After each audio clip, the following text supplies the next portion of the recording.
Hi all. I thought I would have some fun with my backdrop today, by the way, in covering this master game. This was at the Sutton Library. I'm on the right. I was playing John Naylor, a very good friend of mine.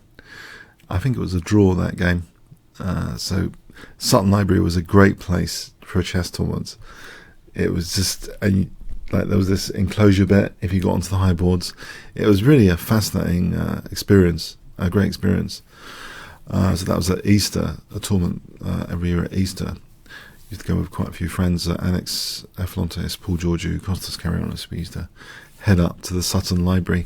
But anyway, that aside, let's have a look. The master game today I'd like to show you is from round 6, which was quite bloodthirsty in London Chess Classic.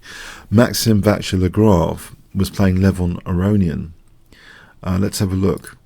E4, and Levon Aronian played E5. And we go into the Italian game, and after knight F6, D3, I mean technically this is the Go-Ko piano, by the way. As soon as black plays bishop C5, it's Go-Ko piano territory. And okay, so D3 here, A4, A5, C3. So it seems Super GMs are interested in this Go-Ko piano rather than just standard Ruy Lopez. Black here now plays D5. This might have been some sort of preparation, because quite often this is a very energetic move, weakening the E5 pawn potentially. Quite often players with black are playing more solidly, it seems, with D6. There's at least 19 games in my book with D6, and it looks pretty stodgy and solid. Example continuation like this, and yeah, white's got a small advantage. So we see this very, very energetic D5 from Levon Aronian here. This is taken, knight takes. Of course there's frontal pressure on E5, which is used immediately. There's this pin, knight BD2. Now knight B6, and this is awkward because if the bishop drops back, D3 is dropping off. So this is why it could be like very specific preparation. So we have bishop B5, which seems logical. It holds D3 and threatens to damage black's pawn structure and potentially win this pawn. Bishop D6 holding the pawn. So black is held together here at the moment. H3, bishop H5, knight E4. Which is provocative. I'm not entirely sure this is technically the strongest way to play. Let's just check what our engine here says. Actually, it does indicate knight e4, but also it mentions knight c4. Okay, so knight e4. So the idea, I mean, it's provocative because it's provoking f5. Knight g3, though, hits the bishop in time. After bishop takes, yeah, because when does the bishop want to go back? This looks dangerous. On g6, bishop g5, this looks as though black's under great pressure. It looks as though e5 is coming off, or it's a big problem here. So yeah, this looks very dangerous. So black gives up the light square bishop, but a very specific idea here. Knight e7. So there's an idea first of c6, and also of course that pawn is hanging here, but there's also some ideas of knight g6 later and e4. Now, perhaps suspecting preparation here, Maxime Vachier-Lagrave, he doesn't play queen takes b7. Is it a poison pawn? Let's investigate. If this was taken, rook b8, queen f3, then a tempo on the bishop, putting the bishop there is actually like a drag and drop tactic. And this is really awkward here. If bishop takes c6, then e4 wins the bishop on c6. Black would be better. If bishop c4 check, then taking here means this is great activity for black, and after e4 you can see that black's getting a very nice attacking position. Yeah, and very good pieces overall. So white perhaps very wisely didn't go for queen takes b7. It just looks extremely dangerous to play queen takes b7 here. So it does look as though this is all like preparation. Instead, bishop g5, and now queen takes b7 is really on here. It makes a big difference. There's going to be no. It is a very big difference to pin that knight. So actually, c6 now protects b7. We have check, and it still seems as though black's getting a great game here after knight takes. Black is technically doing really well after e4. This is like a triumph of preparation. If we just rewind before we go into this, is bishop g5 the best white can do in this position? Because this seems diabolical actually for white to have this position. If there's a choice between a poison pawn giving black loads of activity, bishop g5, yeah, it just seems black's won the opening battle. Somewhere something's gone wrong. Okay, so we have this position where after e4, if the queen retreats, then this is just wonderfully coordinated and great for black after queen c7. What's the problem for black? It's a great ideal attacking position. And if queen h5 again, queen d7, and we can actually comfortably get out of this pin with centralizing queen e6. And again, fantastic position for black, holding up f5 and d6 here against any forcing moves. So yeah, in this position though, a tricky move was played, perhaps not the soundest. Can you guess what white plays? What does MVL play in this position? If I give you 5 seconds to pause the video.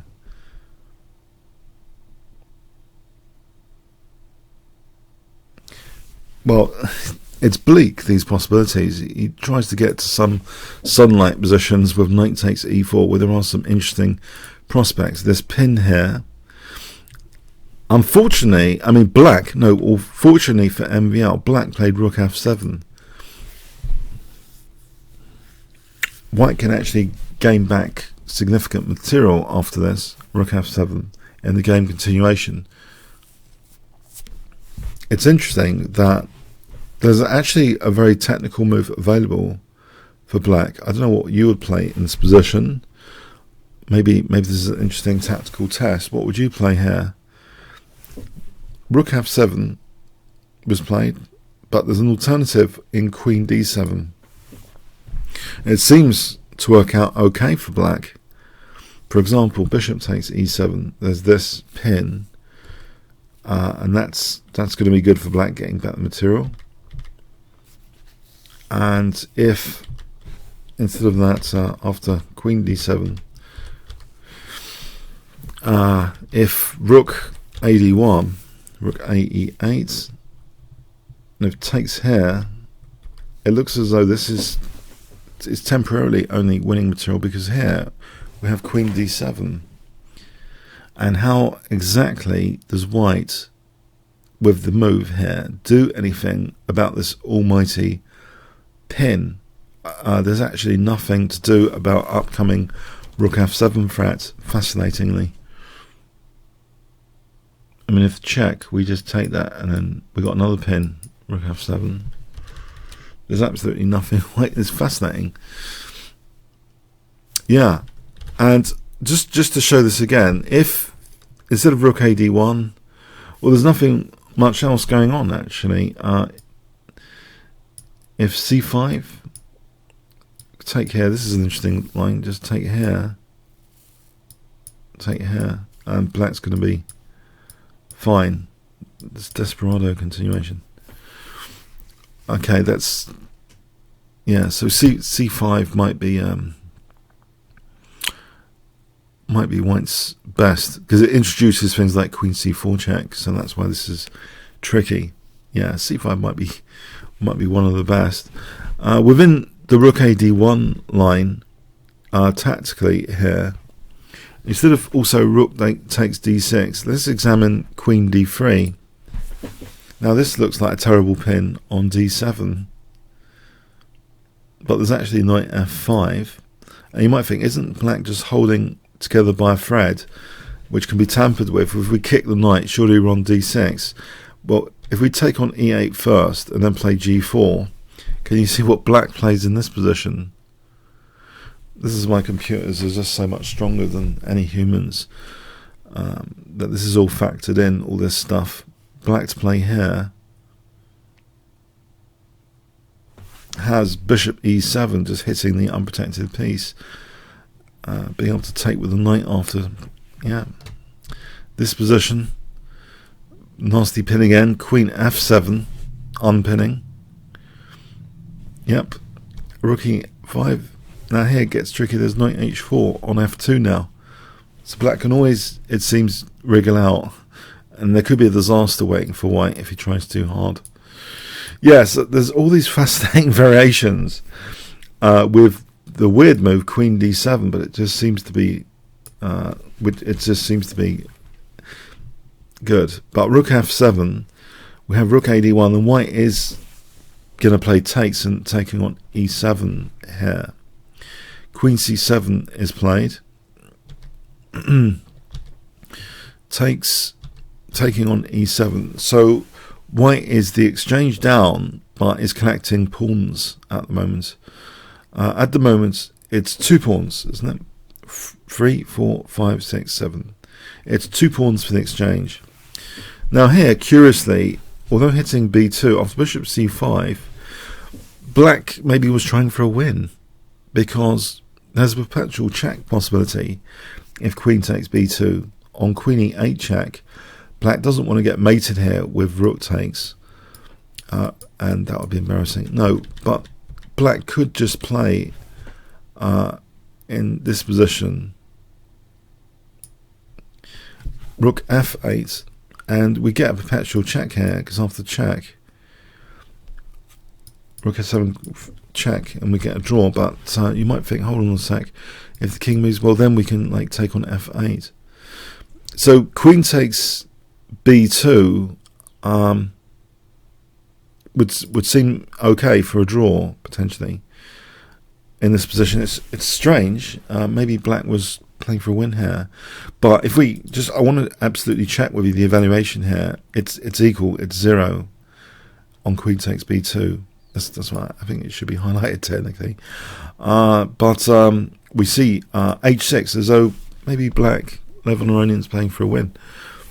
So he gives his king some air instead. We have queen e2, rook d8. Okay, black's the exchange up, but it's actually tricky with the pawns situation. Queen g4 here, rook e7. So swapping off one pair of rooks. Now queen f5 hits a5, and if black wanted to minimize losing chances, then the passive looking rook a8. I know it's psychologically you're the exchange up, but you don't want to like tie a rook down to defend the pawn. Is there any other way to defend that pawn? Maybe b6, you might think. Let's have a look at b6, sort of tying a whole rook. Well, actually, we just take. Pardon me. There's no b6 here. No. Yeah, rook a8, or actually queen c7. Pardon me, queen c7, and this should be equal as well. But it's strange. Levon's, I don't know his mindset in this game. What he does play is actually rook e8, as if he's going to like get some hack attack by sacrificing a5. a5 is taken. Black's bluff is called. Queen f7. So is this really dangerous? It's on c4 here. That's actually let go of with king h2. Yeah, this is a fascinating game. So first of all, why doesn't black take on c4 here? You might think, can't black just take on c4? He actually plays a check and then goes back to f7. Let's just check this. This should be nearly fine for black, but what he does instead is the check. I mean, this should be fine as well, actually, because a weakness has been created. So this is the game continuation, rook e1, and it's still apparently, it's just on the verge of equality, this position. Sorry. Here, if g4, G4. It should be on the verge of equality if black plays king h7, apparently. King h7, and it's about equal. But actually black here made what seems to be a large mistake. Oh, kind of weakness of the last move. Now, what key square do you reckon is what I'm saying, the weakness of the last move? What does white do here? Which kind of gets a big control of the position, actually. White play here, so rook d1 was played at move 34. What does white play? If you were white, what would you play in this position?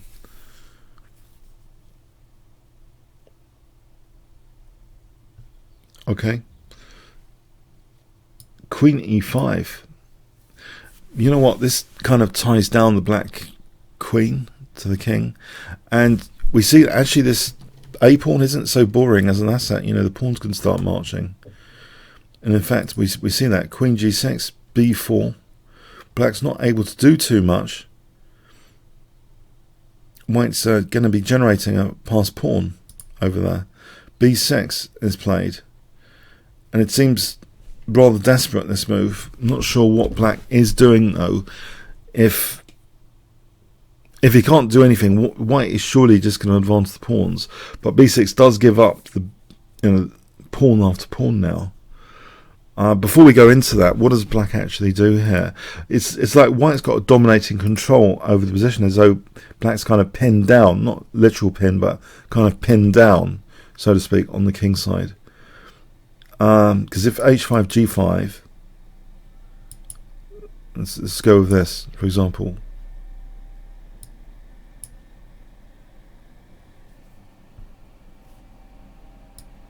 It will,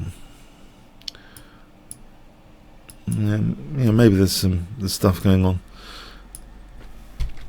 Sorry, queen g6. It's better for white anyway. White's got the prospects. There isn't too much king safety issues. But okay, whatever the case, here black starts giving up pawns with b6. This is approaching move 40. That's taken. c5. That's taken. Check. I know. And now, yeah, white's just got all of these pawns on. It's make or break. Rook d3. This can be simply parried.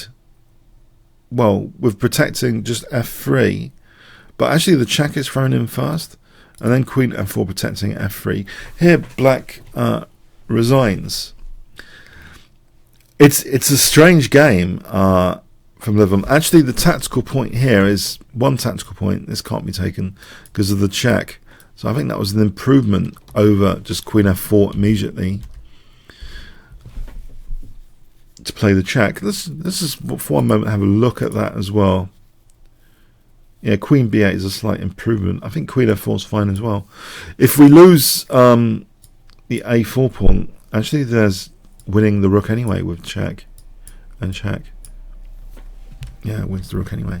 So queen, actually this is all like winning here. Queen f4, queen b8, queen f5, it's all winning here. I mean, look, all these pawns on the queen side have been given away. Yeah, so I don't know. That's a strange game from Levon. It's like a